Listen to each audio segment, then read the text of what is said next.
sermonette today. Rather than having a typical sermonette, I had last week, was it last week or the week before, spoken on the face of the eagle, first part of the face of the eagle.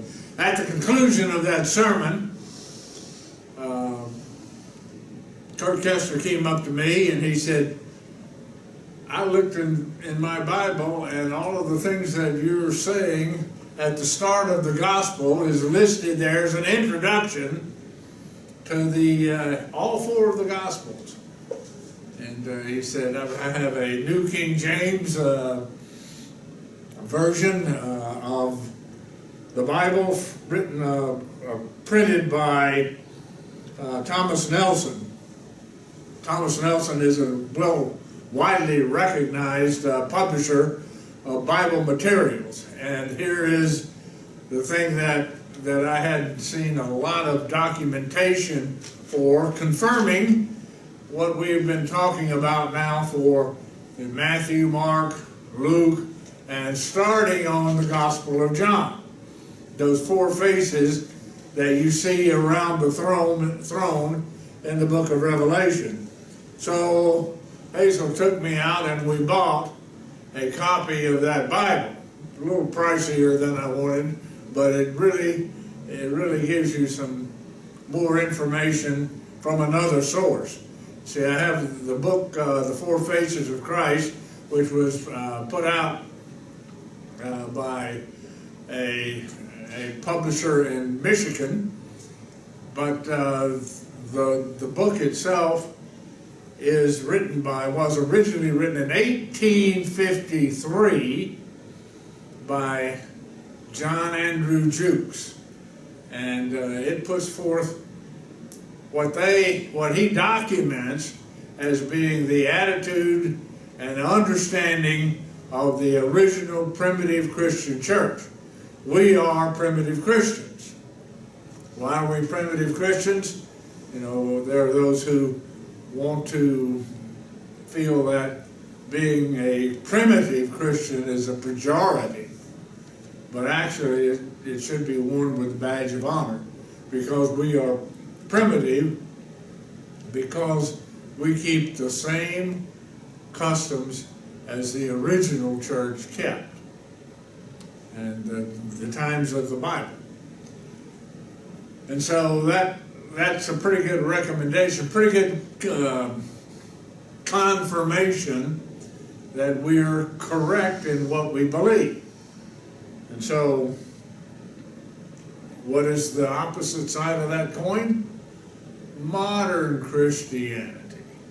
We have modern Christians who have a completely different set of customs and a completely different attitude about what the Bible is and what God is saying to us.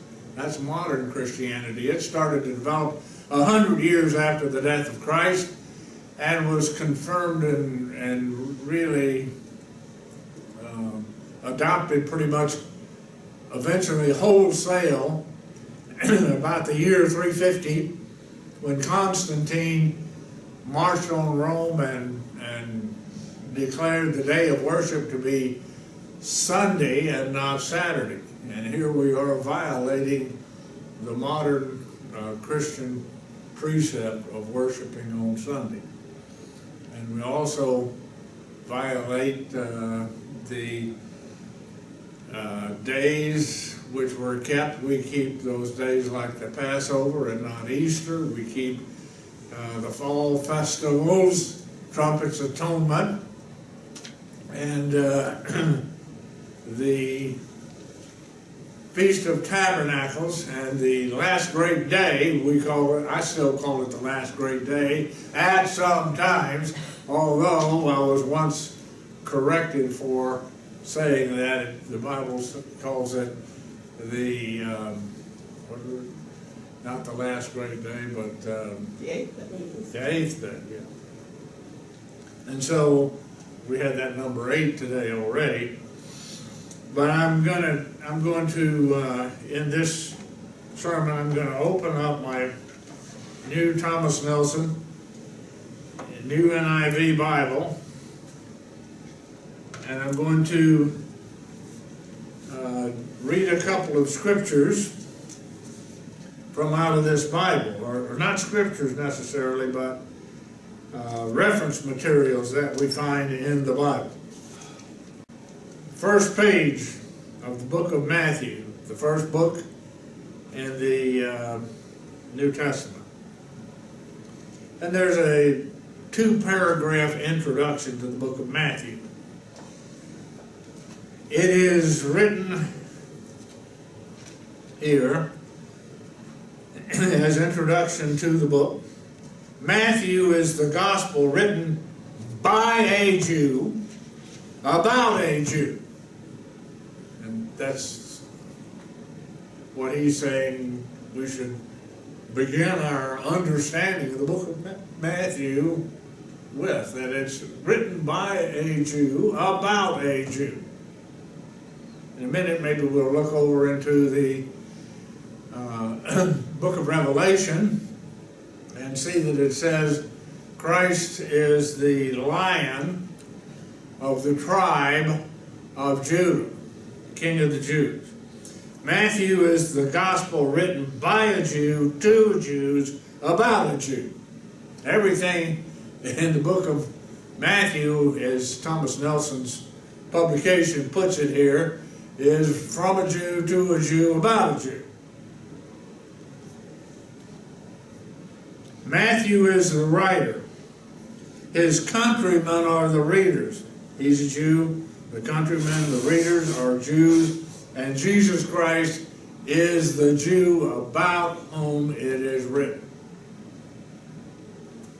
Now, we find that this one book is written in that way and paints the picture of Christ as the King of the Jews. We don't find the same thing in Mark. We don't find the same thing in Luke. We won't go through all of those today, but I'll just here give you what it says in the book of Matthew.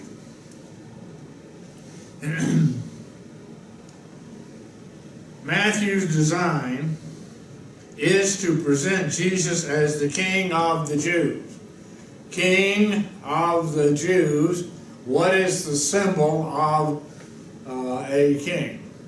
The lion is the king of the beast, right? We know that. We all know that from Walt Disney's movies. Actually, I knew that before Walt Disney had put it on the screen, but we always understood that the lion was a symbol of the king. And so Matthew's design is to present Jesus as the King of the Jews, the long-awaited Messiah. So, King of the Jews, Messiah. The Jews had always believed that there would be a coming of a Messiah, and that was probably for 1,000 years from the time of Moses and the leaving of the country of Egypt and having their own country some 40, 50 years later. And ultimately, they went through 500 years of time between the end of the Old Testament and the beginning of the New Testament. It was a 500-year period in which the Bible is silent, but here it says Jesus, first part of the book of Matthew, is the King of the Jews, the long-awaited Messiah. And through a carefully selected series of Old Testament quotations, the quotations in the book of Matthew support what he is saying. Matthew is saying Christ is the long-awaited King of the Jews. And the quotations that Matthew uses in the book of Matthew support that contention.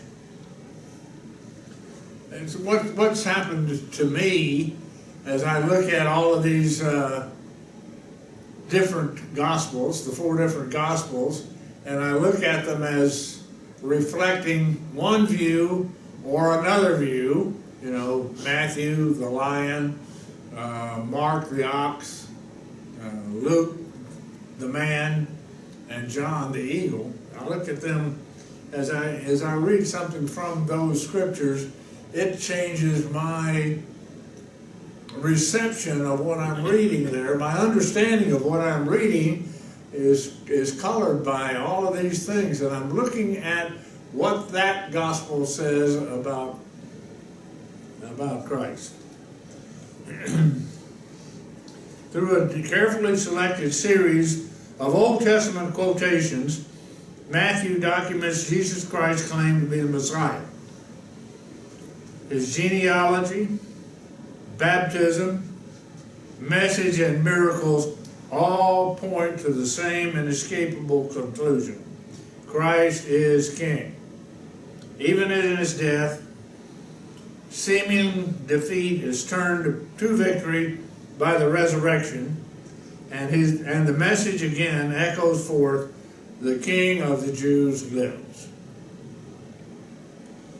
At an early date, this gospel was given the title Kata Matthyathon, according to Matthew. Kata meaning according to, and Matthyathon, Matthew. According to Matthew, this book was not called the Gospel according to Matthew. It was just called originally according to Matthew. And the others were likewise called Kata Luke, Kata John, the name from which John is derived. Even in his death, seeming defeat is turned to victory by the resurrection. The message again echoes forth: the King of the Jews lives. At an early date, this gospel was given the title of Kata Matthyathon, according to Matthew. As this title suggests, other gospel accounts were known at that time. The word gospel was added later. Matthew, and in parentheses here, this is an explanation of what the word Matthew means: gift of the Lord. Was also surnamed Levi, and it gives you a couple of scriptural references there to that. Let's turn and look back over in the book of Revelation. I haven't looked in this Bible in the book of Revelation yet. We only got it on Thursday, I think. I looked and beheld, and this is Matthew chapter 5 and verse 6, and a scroll was given to one of the elders, and I saw a strong angel proclaiming with a loud voice, "Who is worthy to open the scroll and to loose its seals?" No one in heaven or on the earth or under the earth was able to open the scroll or to look at it. One of the elders said to me being John, the Apostle John, one of the elders said to me, "Do not weep." Apparently John was weeping because he said, "I wept so much because no one was found worthy to open and read the scroll or to look at it." So he was quite emotional about the fact that here was this scroll, but nobody was able to open it and read it. I wept much because no one was found worthy to open and read the scroll or to look at it. But one of the elders said to me, "Don't weep. Behold, the Lion of the tribe of Judah, the Root of David, has prevailed to open the scroll and to loose its 7 seals."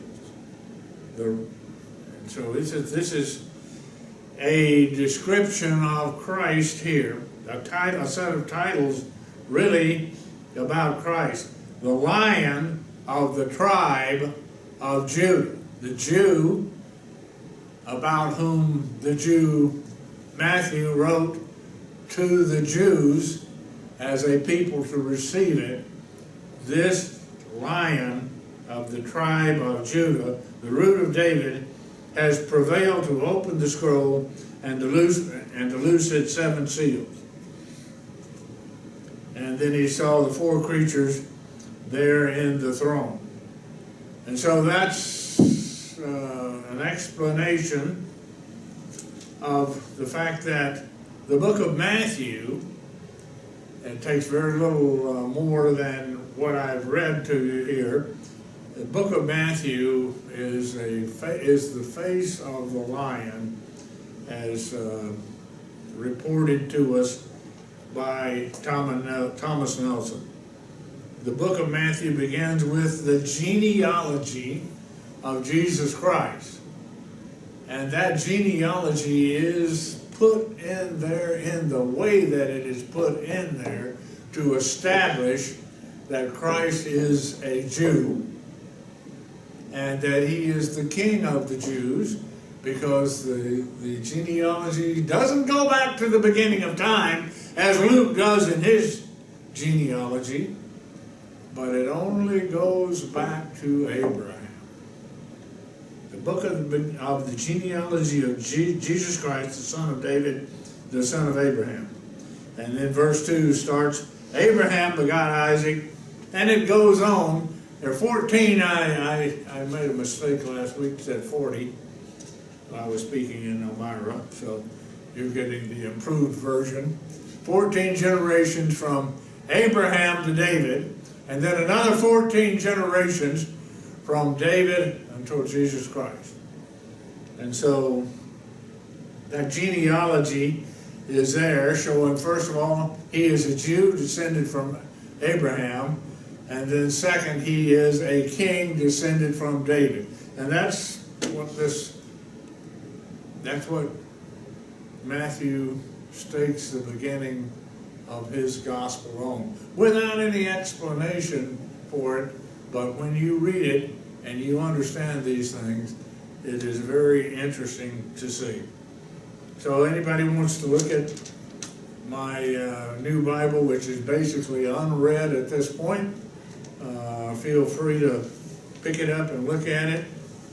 And that's, I guess, it's not a traditional sermonette, but it was intended to maybe enhance the whole concept of what we've been working on together.